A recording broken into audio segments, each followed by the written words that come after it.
Fiquei um tempinho sem fazer um videozinho, mas voltei para trocar uma ideia.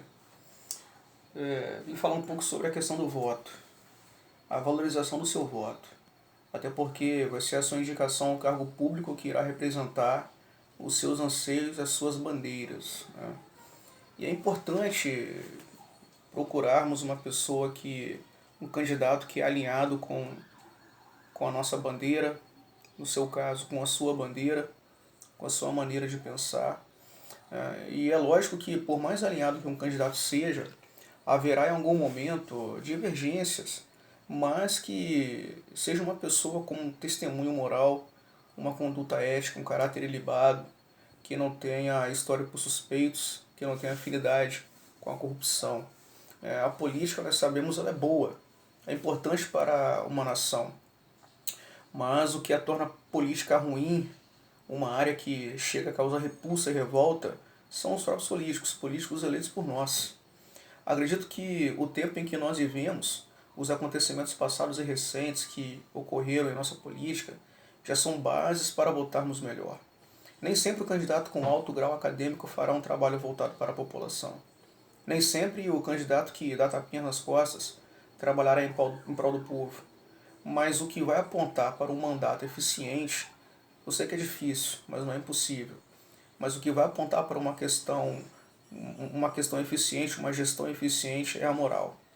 Porque muitas vezes a própria questão legal é distorcida, né?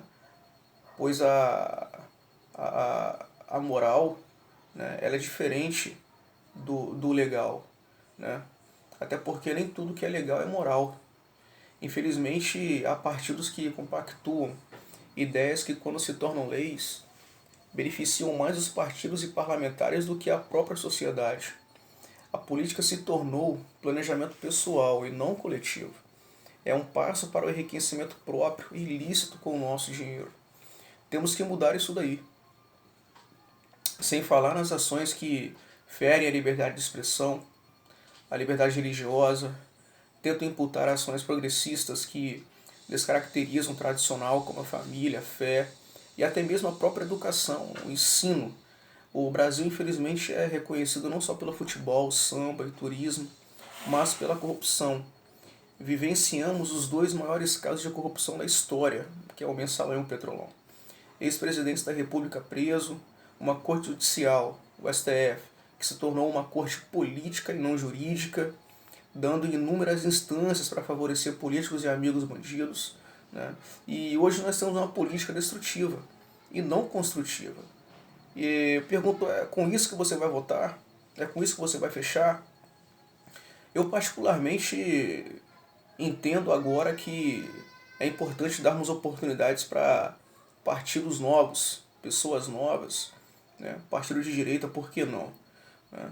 Observe bem o candidato que você quer votar, pesquise bem, analise bem o candidato, puxa o catatal dele, vê com quem ele fecha, veja com quem ele apoia, veja quem ele já apoiou, né? Pergunte sobre os planos de governo, projetos sociais que pretende desenvolver, quais bandeiras defende, né? Verifica aí o candidato que tem uma vida ilibada, honesta, se a pessoa é mau caráter, né? Se a pessoa é mau caráter, ela não vai mudar de um dia para o outro. Exerça sua cidadania. É um direito muito caro em uma democracia. E por que é caro? Porque a escolha que cada um faz no momento do voto acabará atingindo a todos durante todo o tempo do mandato daquele que foi escolhido e até além desse tempo, mediante as decisões e as votações do eleito, quer no Poder Executivo, como presidente da República, governador, né? Quer nas atividades de editar leis, quer no Congresso Nacional, senadores e deputados federais, ou na Assembleia, né? Questão dos deputados estaduais. O seu voto é mais que um direito, é um compromisso que requer responsabilidade. Então seja responsável. Depois de tantos escândalos nas quais diversas áreas e nos mais variados órgãos públicos, você não pode mais se deixar levar pela conversa vazia de conteúdo do candidato mais simpático, daquele que é ou foi seu amigo ou conhecido dos seus familiares, ou ainda daquele que tem um bom discurso, mas nada de concreto para mostrar, né? Principalmente a sua experiência anterior no trato com a coisa pública, né? ou o que é pior, aquele que é simplesmente o mais simpático, extrovertido, blá blá blá, né?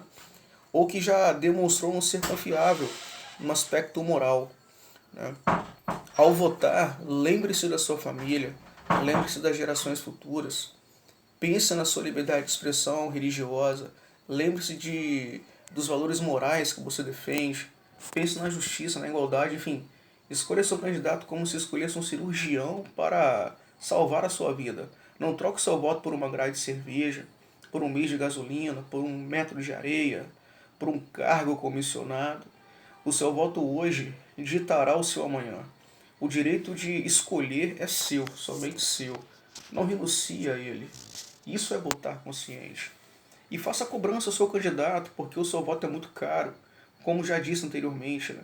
E você tem todo o direito de cobrar melhorias, pois o poder emana do povo, o poder emana de nós, como diz o artigo 1 da Constituição. Vote consciente. Deus te abençoe.